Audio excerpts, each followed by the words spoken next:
The second step in basic college funding is we want to establish that maximum student loan.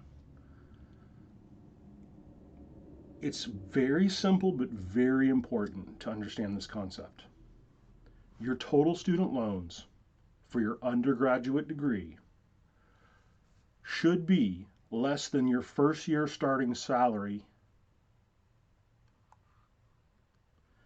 So, not all majors are created equal. I could go to college and my roommate and I both pay about the same total cost of attendance.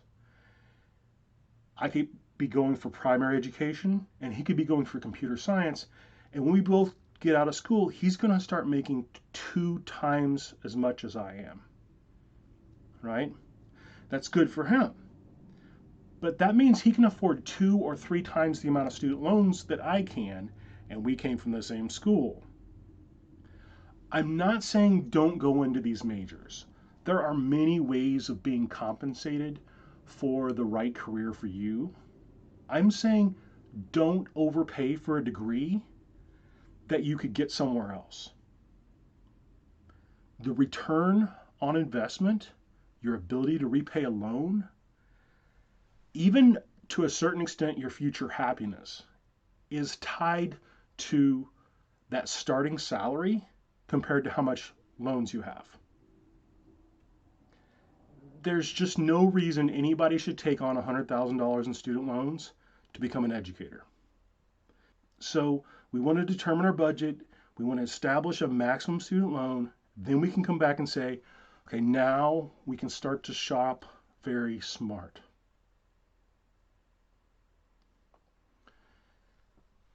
Student loans are fundamentally different vehicles than the other loans that you are familiar with.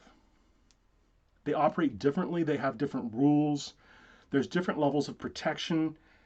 What I want you to understand with this picture is just that even student loans themselves are different. Federal student loans, whether they're subsidized, which is better, or unsubsidized, they're use it or lose it each year. You can't go back if you didn't use them the first year or the second year and get that money in the third year. Every single year is a different use or lose. The federal direct parent plus loans, I want you to understand that they don't look at your credit rating very closely. They will let you borrow up to the full amount. Those loans are extremely hard to get rid of. And they're not easily transferable, and they're a little bit more complicated to manage than a regular student loan. Private student loans, what they mean is not federal. So it could be from a bank or a credit union, but it could also be from the state or the college or various other nonprofits. So private student loans, there's lots of different types. And some of them are really good and some of them are not good interest rates. You need to understand that there's more protections with the federal loans than there are with privates, almost always. The private loans in general will want you to be a cosigner, and they may not reward you for that as much as you should be. If you're going to co-sign and you have decent credit, they should reward you for co-signing by about a 1.5% better rate.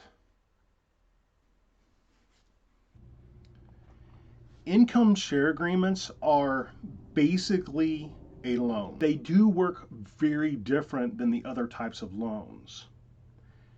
It's not something normally offered to freshmen, so I'm just going to briefly cover that they're not right for everyone. They're usually less favorable than federal loans, but they can be better than private loans. They radically change depending upon which degree and which income projections you're going to have.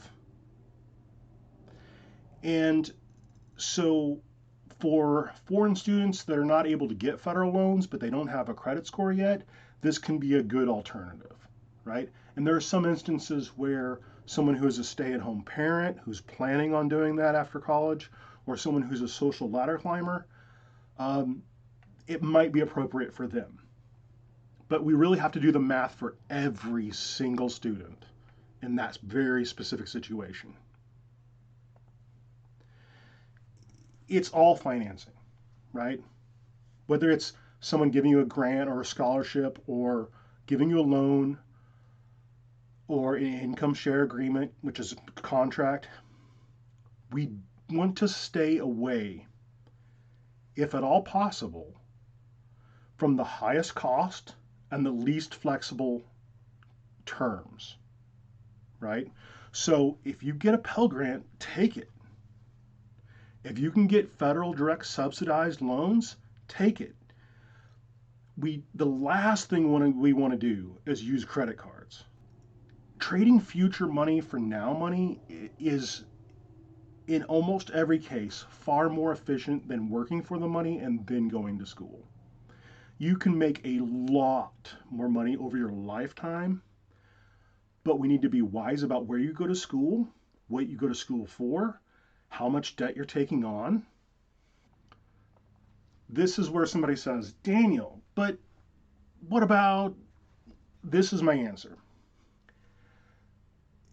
1 out of 1,000 cases, there's always some specific reason why we have to do something in a non-traditional and complex way. That's absolutely true. But these are all fundamentally different funding vehicles, and they're different than all the other different types of student loans. We need to consider that it's not just the interest rate that is important. There's the way the loan is capitalized, what type of consumer protections it has, the future flexibility of it, whether you're going to need that type of financing for an additional goal in your life, right? So we have to look at the overarching long-term strategy. And we also have to consider two major things. You might need public student loan forgiveness or income-based repayment. And so that's why, if it's all possible, if in any way you can, we want to take those federal student loans first. They have the most amount of protections. They're basically the cheapest loans for almost everybody. So if you need a college funding planner, make sure that they're also a CFP,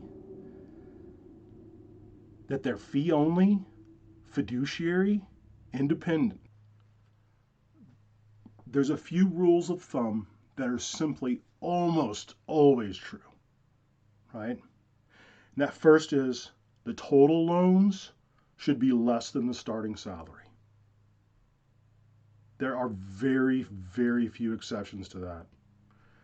Subsidized loans are better than unsubsidized loans. Student loans are better than parent loans. And federal loans are better than private loans, right? I also want to remind you that those federal direct student loans are use or lose each year, so take them first. Whether you do any business with us or not, please use the free gifts we have. Give them away to people, right? The Paying for College 12-page guide, the college funding plan worksheet, the budget projection, and getting a college money report are the ways that we can help more people without actually having to take on more clients.